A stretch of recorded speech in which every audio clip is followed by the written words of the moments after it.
Hi hello నమస్తే welcome back to iDream media. ఈరోజు మనతో ఉన్నారు క్వాలిఫైడ్ పర్సనల్ ఫైనాన్స్ ప్రొఫెషనల్ అయిన సాయిరామ్ గారు. ముఖ్యంగా ఎస్ఐపికి సంబంధించిన ఒక ఇంపార్టెంట్ ఇన్ఫర్మేషన్ ఈరోజు ఎపిసోడ్లో తెలుసుకుందాం.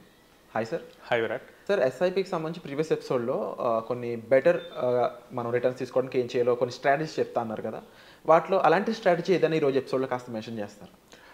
Okay Virat. So last time మనం సిప్ మీద ఒక వీడియో చేసాం.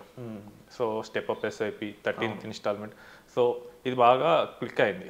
సో చాలామంది నాకు కాల్ చేసి నేను ఎస్ఐపిలో ఇన్వెస్ట్ చేయాలనుకుంటున్నాను, సో నాకు ఏమైనా సజెషన్స్ చేయాలా అని కాల్ చేసి అడుగుతున్నారు.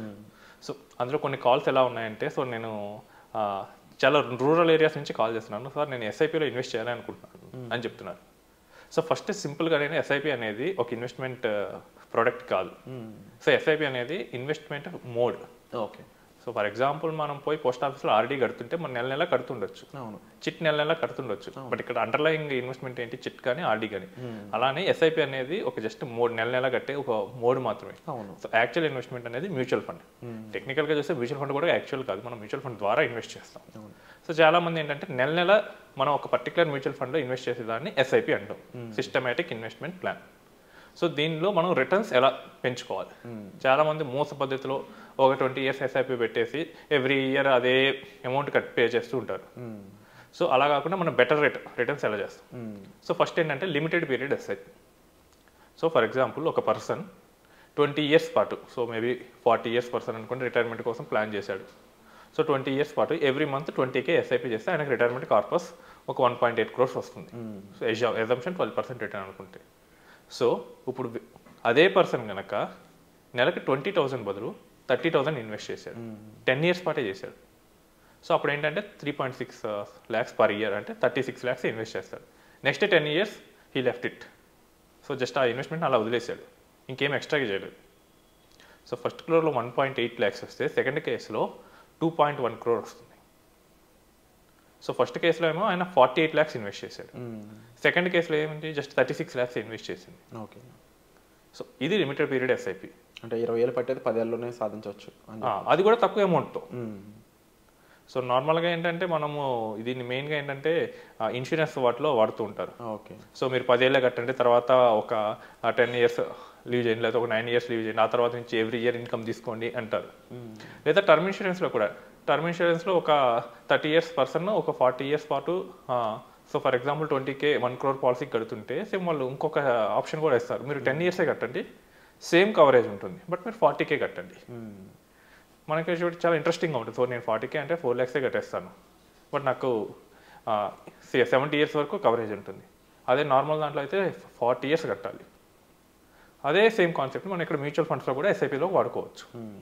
సో మీరు 20 ఏళ్ళు లాంగ్ టర్మ్ కమిట్మెంట్ ఇవ్వకల్లా, సేమ్ 10 years ఇవ్వండి, కాకపోతే కొంచెం ఎక్స్ట్రా ఇన్వెస్ట్మెంట్ చేయాలి. సో 20 బదులు 30.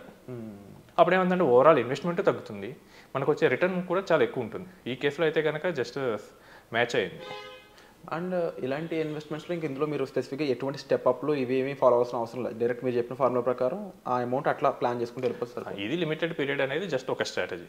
కావాలనుకుంటే మనం స్టెప్ అప్ కూడా యాడ్ చేయొచ్చు. సో అది ఎలా ఉంటుందో కూడా చెప్తాను. ఇన్ కేస్ అది చెప్పండి. సో ఇప్పుడు స్టెప్ అప్ లిమిటెడ్ పీరియడ్ని కలిపామనుకోండి. సో ఫస్ట్ అదే కేసులో ఉందంటే 30,000 ఎస్ఐపి నేను స్టార్ట్ చేస్తాను. సో ఆ తర్వాత ఎవ్రీ ఇయర్ 10% పెంచుతాను. సో ఇప్పుడు 30, తర్వాత 33, తర్వాత 36, తర్వాత 40, అలా ఎవ్రీ ఇయర్ 10% నేను పెంచుకుంటూ పోతాను. ఇది 10 years మాత్రమే చేశాను, ఇంకో 10 years నేను వెయిట్ చేశాను. సో ఇక్కడ మనకి ఫైనల్గా వచ్చే కార్పస్ ఆల్మోస్ట్ 4 crores ఉంటుంది. ఓకే. సో దాదాపు ఫస్ట్ కేసుకి ఇప్పుడు స్టెప్ అప్ ప్లస్ లిమిటెడ్ పీరియడ్ని వాడితే కనుక మనకి దాదాపు 100% డిఫరెన్స్ వచ్చింది రిటర్న్లో. దాదాపు అమౌంట్ మాత్రం రెండింటిలో సేమే. సో ఫస్ట్లో 48 lakhs ఇన్వెస్ట్ చేస్తాం, సెకండ్లో కూడా 48 lakhs ఇన్వెస్ట్ చేస్తాం. కాకపోతే ఏమవుతుంది, ఇక్కడ రిటర్న్ అనేది దాదాపు 100% డిఫరెన్స్ ఉంటుంది. సో ఇలాంటి స్ట్రాటజీస్ని మనం డిప్లాయ్ చేసి మన ఇన్వెస్ట్మెంట్ నుంచి మ్యాక్సిమం రిటర్న్ తీసుకోవాలి. అండ్ ముఖ్యంగా సార్, ఇప్పుడు ఆడియన్స్లో కేస్ స్టడీస్ ఉంటూ ఉంటాయి, ఒక్కొక్కరికి ఒక్కొక్క రకమైన సిచ్యువేషన్, ఒక్కొక్క రకమైన గోల్స్ ఉంటూ ఉంటాయి. ఇన్ కేస్ నా ప్లాన్ 30 years అయితే నేను ఎంతవరకు తగ్గించుకొని చేసుకోవడం రిక్వైర్మెంట్ అనేది ఇండివిజువల్గా ఉంటూ ఉంటాయి కదా. ఇప్పుడు మీరు చెప్పింది 10 year ప్లాన్ అని చెప్పొచ్చా, ఒక లేదంటే ఎగ్జాంపుల్ కోసం చెప్పాము.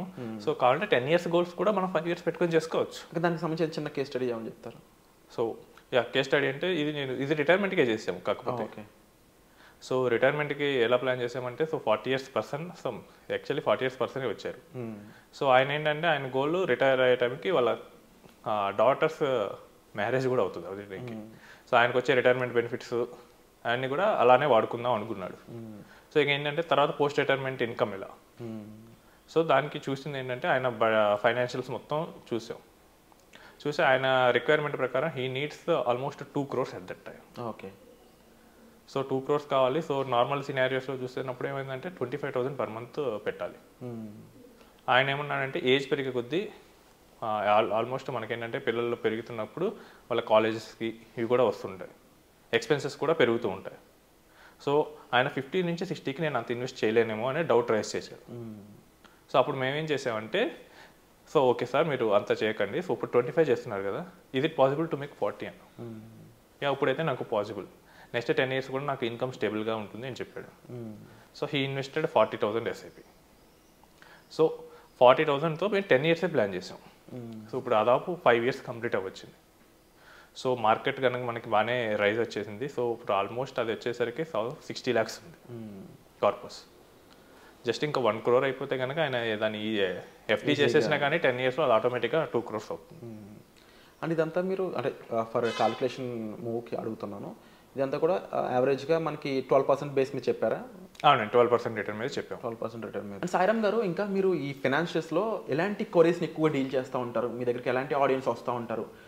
అంటే ఆడియన్స్కి ఒక ఐడియా రావడానికి ఇలాంటి విషయాల మీద మిమ్మల్ని వెంటనే అప్రోచ్ అవ్వచ్చా అని ఒక ఎగ్జాంపుల్ ఏమని చెప్తారు? సో నా దగ్గరికి మోస్ట్లీ కెరియర్ మిడ్లో ఉన్న ఐటీ ఎంప్లాయీస్ కానీ ఫార్మా ఎంప్లాయీస్ కానీ వస్తుంటారు. అండ్ రిటైర్మెంట్కి దగ్గరలో ఉన్న ఎంప్లాయీస్ కూడా వస్తుంటారు. సో వాళ్ళకి మెయిన్గా ఉండే ప్రాబ్లం ఏంటంటే కెరియర్ మిడ్లో ఉన్న వాళ్ళకి అప్పుడు దాకా ఏదో విధంగా స్పెండ్ చేస్తూ ఉంటారు. బట్ అప్పుడే వాళ్ళకి పిల్లలు వాళ్ళందరూ మొదలవుతారు అండ్ వాళ్ళకి ఎక్స్పెన్సెస్ కూడా పెరుగుతాయి.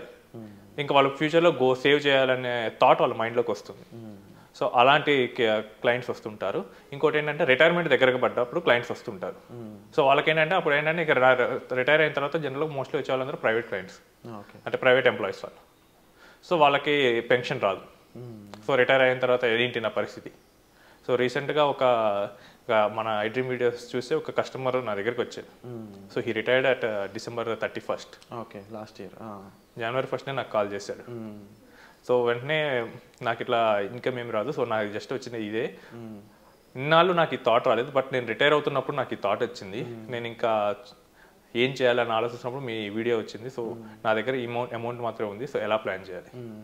సో మనం మొత్తం వ్యాలిడేట్ చేసాం. బట్ ఆ కేసుకి ఏంటంటే మీరు ఇంకొన్నాళ్ళు వర్క్ చేయాలని తేలింది. సో ఏంటంటే ఆయనకున్న రిటైర్మెంట్ కార్పస్ సరిపోదు ఆయనకున్న ఎక్స్పెన్సెస్ వాటికి. సో ఏంటంటే మనం మెయిన్గా పోస్ట్ రిటైర్మెంట్ లైఫ్ ఎలా హ్యాండిల్ చేయాలి, నెక్స్ట్ ప్రెజెంట్లో ఉన్న గోల్స్కి ఎలా హ్యాండిల్ చేయాలనేది మనము కంప్లీట్ ఫైనాన్షియల్ ప్లానింగ్ అనేది ఇస్తూ ఉంటాం. అంటే ఇన్ఫ్లేషన్తో క్యాలిక్యులేట్ చేసుకుని చేస్తూ ఉంటారు పెరుగుతున్న ధరలు, ఎందుకంటే ఇయర్లీ ఇది కామనే. సో ఎవ్రీ క్యాలిక్యులేషన్లో కూడా ఇన్ఫ్లేషన్ అనేది అడ్జస్ట్ చేస్తాం, లేకపోతే జస్ట్ ఊరికి ఒక నెంబర్ ఉంటుంది అది రీచ్ అవ్వం. ఇంకోటి ఏంటంటే ఇంకో టైప్ ఆఫ్ క్లయింట్స్ వస్తారు. సార్ నా దగ్గర ఒక 1 lakh ఉంది, ఏదైనా చేసాను ఒక 6 నెలల్లో డబల్ అవ్వాలి. Is it possible? ఎందుకు కాదు, ఓకే, బెట్టింగ్ అండి. పోవడానికి కూడా అంతే ఎక్కువ రిస్క్ ఉంటుంది. అనేది చాలా ఈజీ. ఇక మనకి క్రికెట్లో స్కీమ్స్ ఉంటాయి, నేను చూస్తుంటాను Bet365 అప్పుడప్పుడు. సో ఎవరైనా ఏంటి ఎలా చేస్తున్నారని చెప్పి వాళ్ళ మైండ్ సెట్ ఏంటో తెలుసుకుందాం అని చెప్పి. సో మ్యాచ్ కనుక పీక్ మూమెంట్స్లో ఉన్నప్పుడు వాళ్ళ స్కీమ్స్ కూడా చాలా బాగా పెడతారు. నెక్స్ట్ బాల్ 6 పడుతుందా డాటా. రిస్క్ లేకుండా అయితే కష్టం కదా సార్? రిస్క్ లేకుండా రస్కే మిగులుతుంది. సో రిస్క్ లేకుండా అయితే రాదు. ఓకే, సో విన్నారు కదండి క్లియర్గా. మీకు ఎస్ఐపి మీద సంబంధించిన ఇన్ఫర్మేషన్ అయి ఉండొచ్చు అండ్ ఎలాంటి విషయాల మీద మీరు సార్ని కన్సల్ట్ చేయొచ్చు అనే విషయాలపై. అయితే కంప్లీట్గా ఫైనాన్షియల్ హెల్త్ అనేది చాలా ఇంపార్టెంట్ ఒక మనిషికి. ఫైనాన్షియల్ హెల్త్ అంటే ఇన్ఫ్లేషన్ తట్టుకుంటూ మీ సంపాదన ఉండడంతో భాగంగా ఇన్ ఫ్యూచర్ కూడా మీరు ఎమర్జెన్సీ ఫండ్ అయి ఉండొచ్చు, బడ్జెట్ ప్లానింగ్ అయి ఉండొచ్చు, ఇవన్నీ వీటికి సంబంధించిన ఎంతో ఇన్ఫర్మేషన్ అనేది మీరు గెయిన్ చేయాల్సిన అవసరం ఉంటుంది. మీ పర్సనల్ ఫినాన్సెస్ కోసం అయితే మీరు తప్పకుండా డిస్ప్లే అవుతున్న నెంబర్స్ కాల్ చేసి మీరు సాయిరామ్ గారిని ఇమీడియట్గా కన్సల్ట్ చేయండి. మీరు ఏ పొజిషన్లో ఉన్నారు, ఎటువంటి సిచ్యువేషన్లో ఉన్నారు, అది రిస్క్లో ఉందా లేదంటే సేఫ్గా ఉన్నారా కూడా తెలుసుకునే అవకాశం మీకు దొరుకుతుంది. సో వచ్చే ఎపిసోడ్లో మళ్ళీ కలుద్దాం. Thank you so much sir. Thank you.